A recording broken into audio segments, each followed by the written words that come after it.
20 جمادی الثانی یعنی روز ولادت حضرت فاطمہ زہرا سلام اللہ علیہا کیا کرنا چاہیے اور اس کے کیا اعمال ہیں؟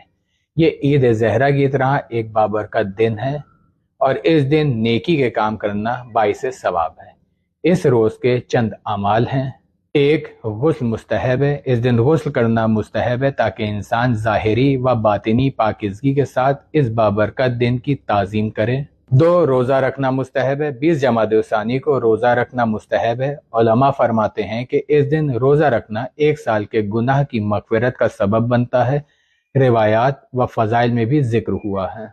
3، زیارت حضرت فاطمہ زہرا سلام اللہ علیہا پڑھنا چاہیے۔ اس دن زیارت حضرت فاطمہ زہرا سلام اللہ علیہا پڑھنا چاہیے۔ اس کی بہت زیادہ فضیلت ہے۔ مشہور روایات میں ہے کہ حضرت فاطمہ زہرا سلام اللہ علیہا کی زیارت اور زیارت امین اللہ بھی پڑھیں۔ 4، صدقہ دینا چاہیے۔ اس بابرکت دن محتاجوں، یتیموں اور ضرورت